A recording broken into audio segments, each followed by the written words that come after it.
इस वीडियो में जुलाई महीने के विजन IAS के मंथली मैगजीन का दूसरे टॉपिक भुला दिए जाने का अधिकार को पढ़ेंगे। पहले टॉपिक में सहकारिता को पढ़ चुके हैं पहली वीडियो में। तो आइए शुरू करते हैं। सुर्खियों में क्यों। हाल ही में सुप्रीम कोर्ट ने अपनी रजिस्ट्री को सर्च इंजन और इंटरनेट से एक दंपति से जुड़ी जानकारियों को हटाने का निर्देश दिया है। अन्य संबंधित तथ्य। याचिकाकर्ता ने सुप्रीम कोर्ट के इस आदेश पर संतोष व्यक्त किया है। याचिकाकर्ता ने कहा कि सार्वजनिक रूप से उपलब्ध उसकी जानकारी शर्मिंदगी व सामाजिक कलंक का कारण बनती है। इससे उसकी निजता का भी उल्लंघन होता है। याचिकाकर्ता ने भुला दिए जाने के अधिकार RTBF और सूचना को हटा दिए जाने के अधिकार राइट टू ऑफ इरेजर को निजता के अधिकार का अभिन्न हिस्सा बताया था। यह निर्देश निजता के अधिकार और RTBF के दायरे का विस्तार करता है। RTBF की तुलना में निजता का अधिकार। निजता के अधिकार संविधान के अनुच्छेद 21 के तहत में ऐसी जानकारी शामिल होती है जो सार्वजनिक नहीं है। दूसरी ओर RTBF में ऐसी जानकारी को हटाना शामिल है जो एक निश्चित समय पर सार्वजनिक रूप से उपलब्ध थी, लेकिन अब किसी तीसरे पक्ष को उक्त जानकारी तक पहुंचने की अनुमति नहीं है। RTBF के बारे में।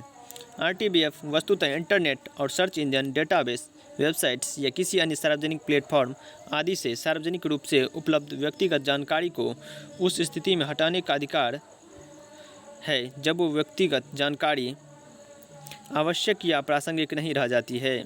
RTBF की उत्पत्ति फ्रांसीसी न्यायशास्त्र में वर्णित राइट टू ओब्लिवियन से हुई है। इसका उपयोग उन पूर्व अपराधियों द्वारा किया जाता था जो अपनी सज़ा पूरी कर चुके थे। वे अपने अपराध और उसकी दोष सिद्धि से जुड़ी जानकारी के प्रकाशन पर आपत्ति प्रकट करने के लिए इस अधिकार का उपयोग करते थे। पूर्व अपराधियों के सामाजिक एकीकरण को आसान बनाने के लिए इसे एक आवश्यक अधिकार माना जाता था। हालांकि RTBF एक असीमित अधिकार नहीं हो सकता है। इस पर युक्त प्रतिबंध लगाए जा सकते हैं। इसे सामान्य डेटा संरक्षण GDPR के तहत यूरोपीय संघ में एक कानूनी अधिकार के रूप में मान्यता दी गई है। साथ ही इसे यूनाइटेड किंगडम और यूरोप में कई देशों की अदालतों द्वारा बरकरार रखा गया है। इसे वर्ष 1995 में डेटा संरक्षण पर यूरोपीय संघ के निर्देश द्वारा पहली बार एक अधिकार के रूप में मान्यता दी गई थी। GDPR 2016 का अनुच्छेद 17 सूचना हटाने का अधिकार या भुला दिए जाने का अधिकार प्रदान करता है। यह किसी डेटा से जुड़े व्यक्ति या पक्ष को यह अनुमति देता है कि वह व्यक्तिगत डेटा को अविलंब हटाने का अनुरोध करे। वर्ष 2015 में रूसी सरकार ने एक कानून बनाया था जो उपयोगकर्ताओं को यह अनुमति देता है कि वे व्यक्तिगत जानकारी के लिंक को हटाने हेतु किसी सर्च इंजन को बाध्य कर सकते हैं। ऐसा अप्रासंगिकता, अशुद्धता और कानून के उल्लंघन के आधार पर किया जा सकता है। संयुक्त राज्य अमेरिका में RTBF के लिए व्यापक समर्थन है, लेकिन इसे कानून के माध्यम से संरक्षण प्रदान नहीं किया गया है। RTBF पर सुप्रीम कोर्ट का पक्ष। KS पुट्टास्वामी बनाम भारत संघ के ऐतिहासिक मामले में सुप्रीम कोर्ट ने RTBF को अनुच्छेद 21 के तहत जीवन के अधिकार के हिस्से के रूप में मान्यता दी है।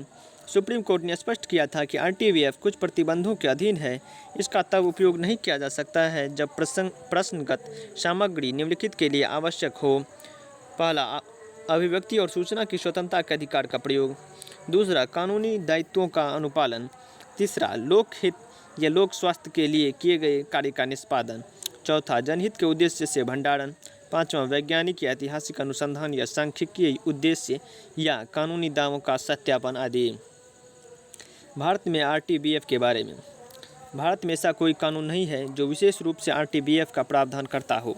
हालांकि व्यक्तिगत डेटा संरक्षण विधेयक PDPB 2019 में RTBF के सिद्धांत से संबंधित प्रावधान शामिल थे।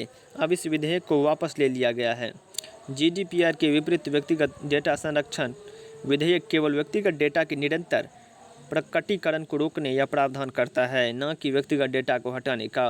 वर्तमान में सूचना प्रौद्योगिकी नियम 2021 डिजिटल डेटा को नियंत्रित करने वाला कानून है। इसमें भी RTBF से संबंधित कोई ठोस प्रावधान नहीं है। भुला दिए जाने के अधिकार से जुड़े मुद्दे। डेटा के एक जगह नहीं होना। किसी व्यक्ति का डेटा कई प्लेटफॉर्म्स, क्लाउड आदि पर वितरित रहता है। इसके कारण व्यक्ति द्वारा अनुरोध किए जाने पर उससे संबंधित संपूर्ण डेटा को पूरी तरह से हटाना काफ़ी कठिन हो जाता है। कार्यान्वयन।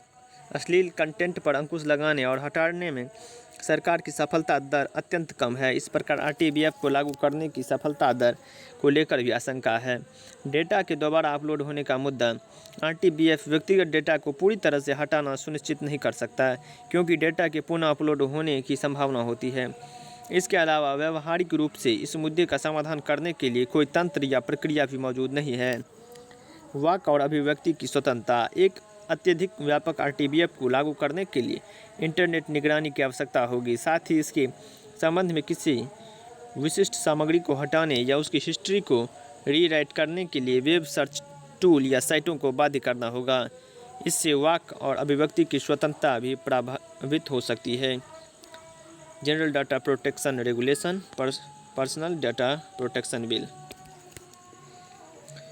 लोकहित। RTBF और लोकहित के बीच संघर्ष की स्थिति पैदा हो सकती है। उदाहरण के लिए किसी व्यक्ति द्वारा किए गए अपराधों से संबंधित डेटा की उपलब्धता को उस व्यक्ति के RTBF की तुलना में अधिक महत्व दिया जाता है। आगे की राह। अधिकारों को संतुलित करना। संसद और सुप्रीम कोर्ट को RTBF का गहन परीक्षण करना चाहिए। साथ ही निजता और वाक एवं अभिव्यक्ति की स्वतंत्रता के प्रतिस्पर्धी अधिकारों को संतुलित करने के लिए कोई तरीका निर्धारित करना चाहिए। डेटा संरक्षण। सरकार को डेटा के दुरुपयोग और लीकेज को रोकने के लिए एक मजबूत डेटा सुरक्षा नीति तैयार करनी चाहिए। डेटा को नष्ट करना। ऑनलाइन सर्च टूल्स और बड़े कंप्यूटरीकृत प्लेटफॉर्म्स को अपने कार्य सिद्धांतों में संशोधन करना चाहिए तथा एक विशिष्ट समय सीमा के बाद जानकारी को नष्ट करना चाहिए।